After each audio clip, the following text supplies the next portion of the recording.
yang harus kita kenal pertama kali adalah malaikat Munkar dan Nakir. Supaya kita ketemu dulu Allahnya, ketemu Rasulnya. Supaya sang jiwa itu tidak berjalan sendiri. Ada pendampingnya, ada guru sejatinya yang mendampingi. Insya Allah dalam perjalanan tidak akan salah jalan. Satu. Malaikat yang mana lagi yang harus kita kenal? Yang kedua, malaikat yang kedua yang harus kita kenal adalah malaikat Ijrail. Apa tugasnya? Apa tugasnya? Pada pintar biasanya kalian. Kalau urusan ngapalin kayak gitu-gitu udah keren lah pokoknya. Disangkanya ntar di akhirat mau ditanya gitu ada ujiannya. Siapa malaikat pencabut nyawa? Ijrail gitu. Gak penting. Yang paling penting sekarang kita kenal dan ketemu dengan malaikat itu. Kan malaikat saya bilang tadi tekad, karep. Malaikat Ijrail tugasnya apa? Mencabut nyawa. Makanya kata Nabi, mut anta qabla mut. Belajarlah mati sebelum kamu mati.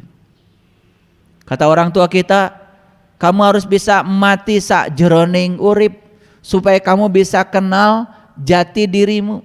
Harus belajar ilmu sangkan paraning dumadi, ilmu sangkan paran. Dari mana kamu asal, apa tugasmu, setelah ini kamu mau kemana? Untuk bisa menjawab pertanyaan itu, kamu harus berkenalan dengan malaikat Ijrail. Agar kamu bisa belajar mati selagi hidup. Agar bisa mengalami ayat kullun nafsin zaikatul maut. Belajar merasakan mati. Ayo pikirkan kata-kata saya. Belajar merasakan mati pada saat setelah mati atau masih hidup? Masih hidup atuh. Kalau sudah mati kita tidak akan pernah bisa merasakan rasanya mati. Merasakan rasanya mati harus hidup. Makanya kullu nafsin zaikatul maut, setiap yang bernyawa harus merasakan rasanya mati. Merasakan rasanya mati sekarang mumpung masih hidup. Sok yang waras pikirannya. Orang yang mati tidak akan merasakan mati. Namanya juga mati. Kan merasa itu harus hidup. Ini ngerti nggak saya ngomong? Makanya berkenalan dengan malaikat yang kedua namanya malaikat Ijrail supaya kita belajar mati sak jeroning urip, supaya kita belajar untuk mematikan diri. Disitulah kita belajar membunuh ego, membunuh keakuan dan lain sebagainya. Banyak. Kalau sudah berkenalan dengan malaikat Ijrail, apa yang selanjutnya kita harus lakukan? Kita harus berkenalan dengan malaikat Mikail. Tahu malaikat Mikail tugasnya apa? Menurunkan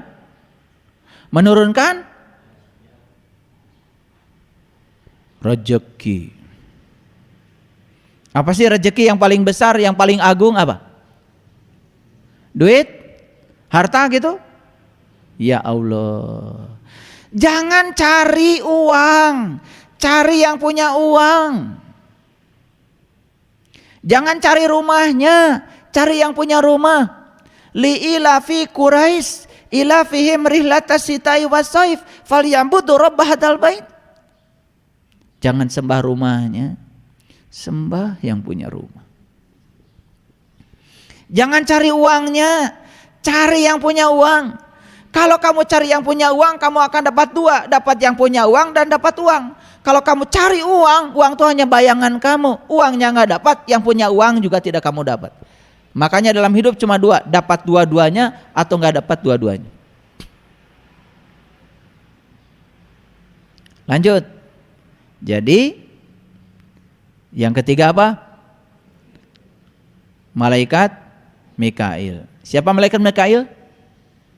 Yang menurunkan rezeki, betul. Rezeki yang paling agung ya Allah. Mau cari apa?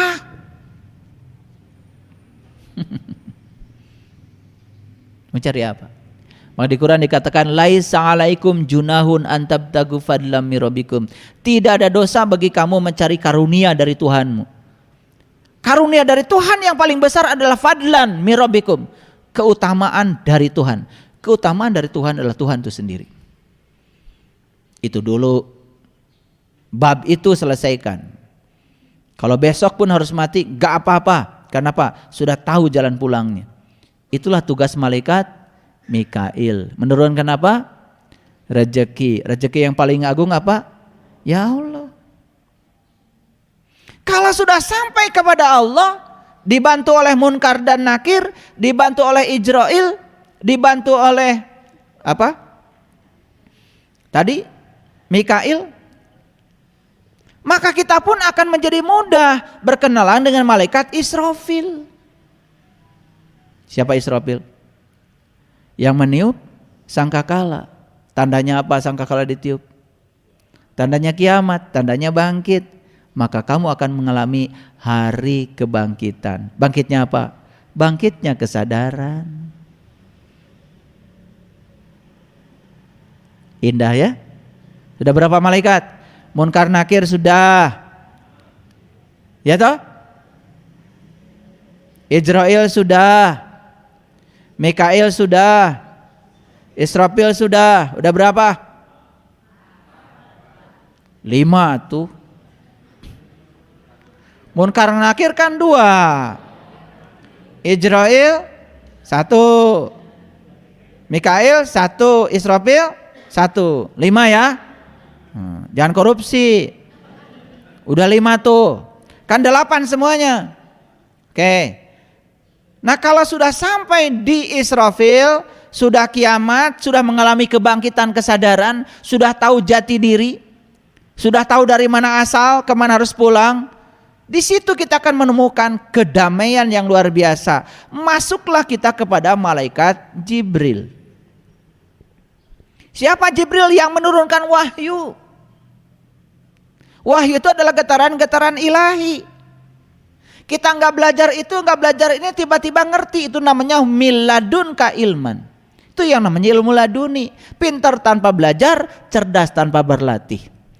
Makanya kalau ketika saya sedang memberikan BMK, kalian perhatikan. Nanti kalau kalian sudah menyaksikan pusat semesta pada diri kalian sendiri, baca ayat mana saja kalian mengerti sendiri. Betul? Baru kaget. Loh, gampang ya memahami Quran. Baru kaget. Itu yang disebut dengan melampaui kecerdasan pikiran.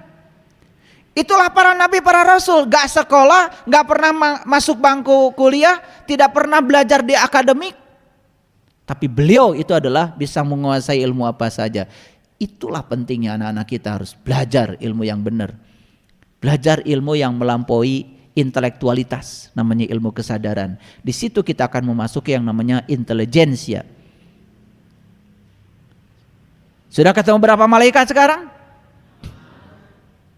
6. Alhamdulillah ya. Semua ada di sini kan? Munkar dan Nakir yang bertanya, siapa Tuhanmu? Siapa dirimu? Sudah lewat Munkar dan Nakir. Sampai menemukan jawaban Allah dan Rasulnya. Malaikat Ijrail, kita belajar mati sak jerning urip. Malaikat Mikail, turunnya keutamaan dari Tuhan. Tuhan itu sendiri. Malaikat Israfil, bangkit kita dari keterpurukan, bangkit dari ketidaksadaran, mengalami kiamat yang sesungguhnya. Kiam itu artinya bangkit. Masuklah kita fase berikutnya, malaikat Jibril. Pintar tanpa belajar, cerdas tanpa berlatih. Masih ada 2 lagi. Malaikat siapa?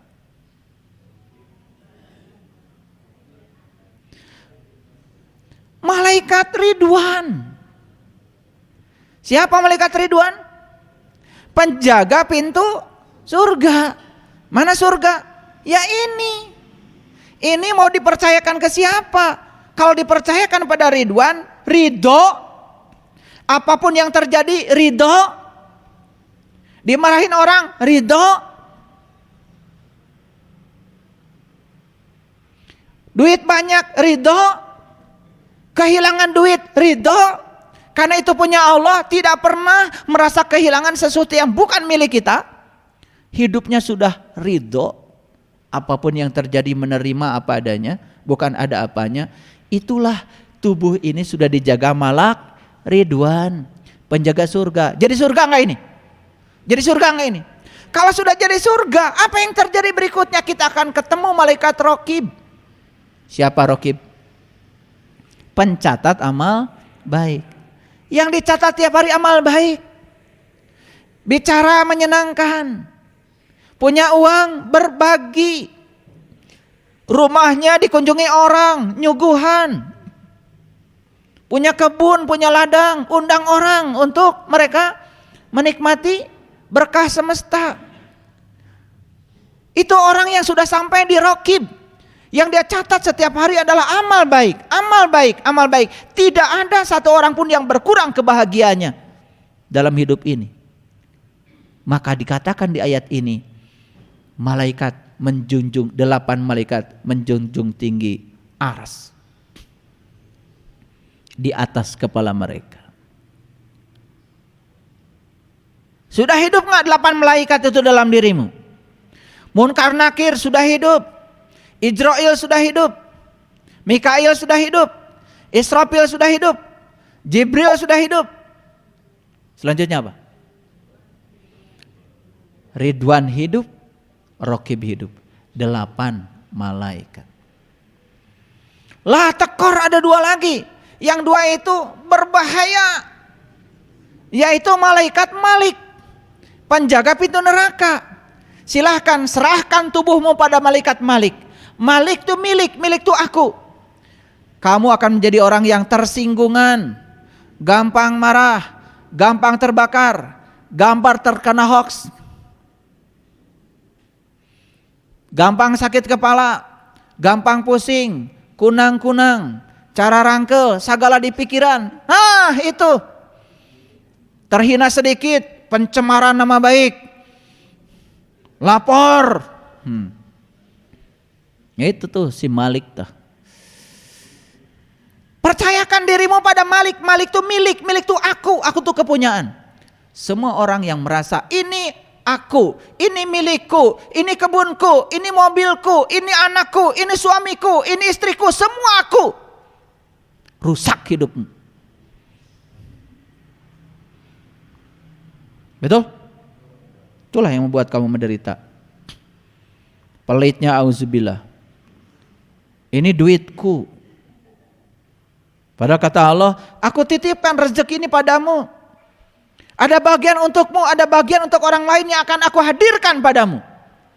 Begitu kita dapat rezeki uang, ada orang pinjam uang ke rumah, harus tahu itu yang menghadirkan Allah. Karena Allah nitip pada kamu buat mereka.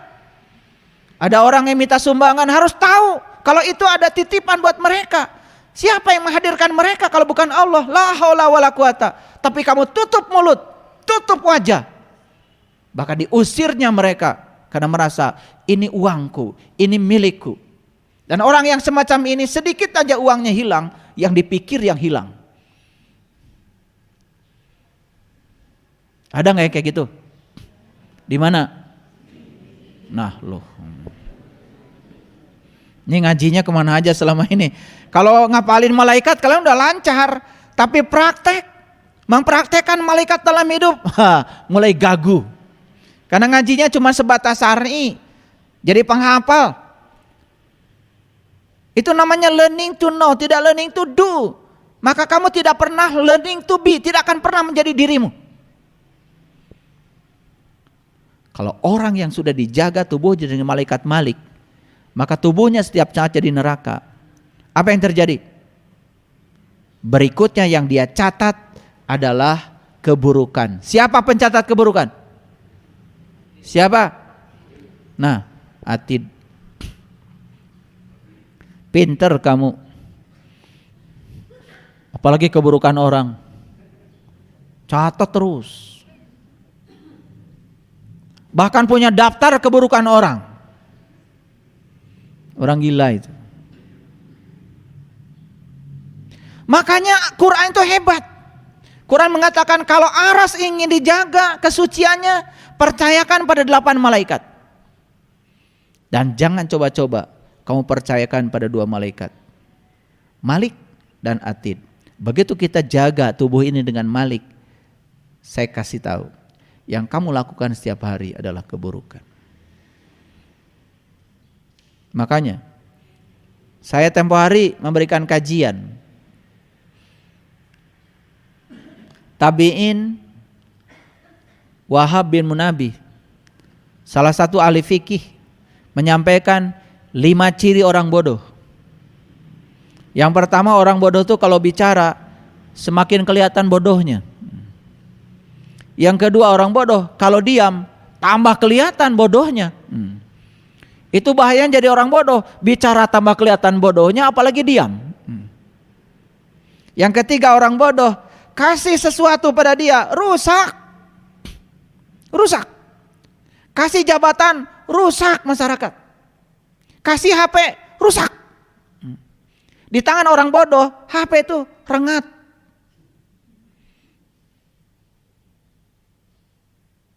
Ini saya kasih tahu nih, HP kalian yang kacanya belah-belah itu jangan-jangan. Ya jangan-jangan karena bodoh. Saya tidak mengatakan kamu nggak sekolah. Mungkin saja HP-nya kebanyakan dipakai gosip, retak juga. Karena orang bodoh itu apa saja berita dianggap benar. Iya. Ada orang kirim WA, tanda-tanda kiamat sudah dekat. Dia juga belum baca seutuhnya udah kirim ke temannya, share lagi. Dasar orang bodoh. Amati dulu, bener gak itu? Itu rusak. Yang keempat ciri orang bodoh apa? Kasih amanah dia, pasti hianat. Pertanyaan saya, apakah kalian dikasih amanah oleh Allah? Dikasih. Inna aradnal amanata 'alas samawati wal jibal fa'abaina ayahmilnaha wa asfaqna minha wa hamalal insan innahu kana dzaluman jahula. Aku tawarkan amanah kepada langit, aku tawarkan kepada bumi, aku tawarkan kepada gunung, dan mereka enggan untuk menerima amanah ini. Fahamalal insan, semua kalian yang mengaku manusia tampil ke muka, ya Allah, aku yang akan pegang amanah ini. Apa yang terjadi dengan manusia? Innahu kana dzaluman jahula. Mereka setiap hari menzolimi dirinya sendiri karena kebodohannya. Yang lucu itu banyak orang yang merasa betah jadi orang bodoh. Disuruh itu mau, disuruh ini mau, ngerti juga enggak. Saya tanya, kamu kalau sholat begini kan telunjuknya? Iya. Kenapa? Gak tahu.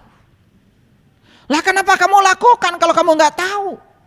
Habis orang lain juga melakukan, bodoh.